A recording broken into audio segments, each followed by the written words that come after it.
El factor de descarga de un estanque corresponde a un número dimensional que permite corregir las ecuaciones clásicas de descarga de un estanque, las que son calculadas en condiciones ideales, para así ser utilizadas día a día dentro de la industria a nivel mundial. La siguiente experiencia describe el proceso de cálculo de este número para un estanque. Para ello, utilizando las diferentes ecuaciones aquí presentadas, y materiales como un cronómetro, termómetro, probetas, equipo de orificio de pared delgada y un circuito hidráulico, se realizaron los siguientes cálculos.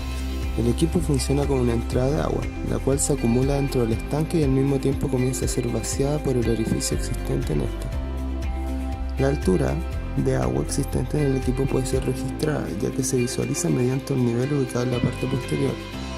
Mientras el agua es vaciada, el chorro generado se puede visualizar y medir en altura tanto vertical como horizontal, debido a la presencia de una pared graduada perpendicular respecto al piso, la cual posee papel milimetrado con el fin de realizar las medidas.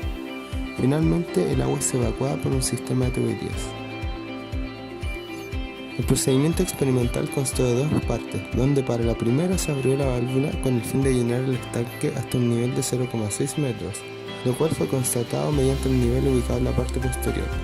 Luego fue vaciado el estanque con una diferencia de altura de 5 centímetros, así en reiterada ocasión hasta llegar a una altura de 5 centímetros, registrando para cada variación de altura la distancia horizontal del chorro de agua, utilizando el papel milimetrado. También para cada medición fue calculado el volumen de agua utilizando una probeta y la temperatura de esta mediante un cronómetro.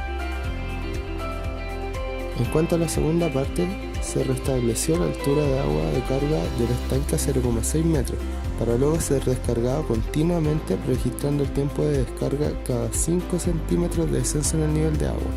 Esto hasta llegar a una altura de carga de 5 centímetros en el estanque.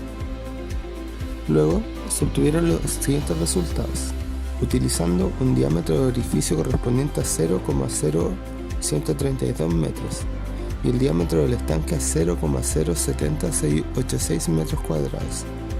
Se obtuvieron los siguientes datos. Posteriormente fue calculada la velocidad teórica y la velocidad real, utilizando el método de Torricelli y el de la trayectoria respectivamente, para posteriormente calcular el coeficiente de velocidad. Luego, con el fin de estudiar el comportamiento del flujo durante cada partición de tiempo, se calculó el número de Reynolds, utilizando para ello los datos de volumen y temperatura registrados para cada medición.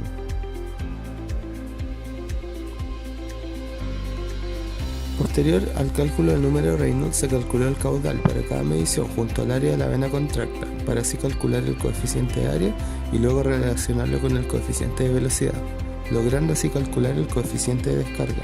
Todo esto con las fórmulas antes descritas. Luego, con el fin de realizar un análisis de los resultados obtenidos, se generó un gráfico de los distintos coeficientes calculados versus el número de Reynolds, donde se aprecia que en cuanto a la estabilidad de las curvas hay tres zonas, donde la primera, con Reynolds menor a 16.000, tiene perturbación entre los coeficientes CB y CA, pero la zona 2 se logra una estabilización. Esto ocurre entre Reynolds 16.000 y Reynolds 25.000 aproximadamente, y luego comienza a perder estabilidad sobre los 25.000 Reynolds correspondiente a la zona 3. Para la segunda parte de la experiencia se obtuvieron los siguientes tiempos experimentales y reales, de donde se puede realizar un gráfico de altura de carga versus tiempo de descarga, donde además ambas curvas pueden ser modeladas mediante un ajuste potencial. Posteriormente, observando los datos, al sumarlos, se obtiene que la diferencia entre tiempo experimental y tiempo real fue menor a un segundo.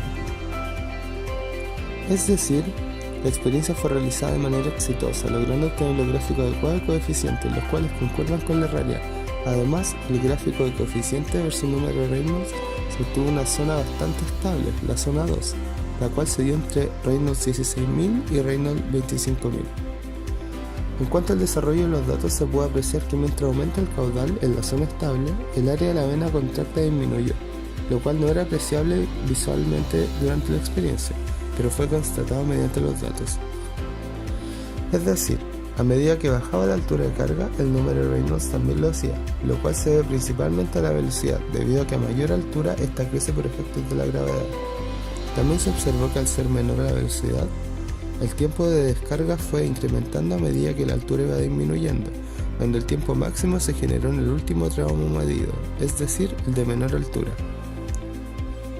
En cuanto al tiempo real y experimental, se observó que la diferencia de la suma de ambos fue menor a un segundo, lo cual deja en evidencia que la experiencia se realizó conscientemente obteniendo detalles precisos.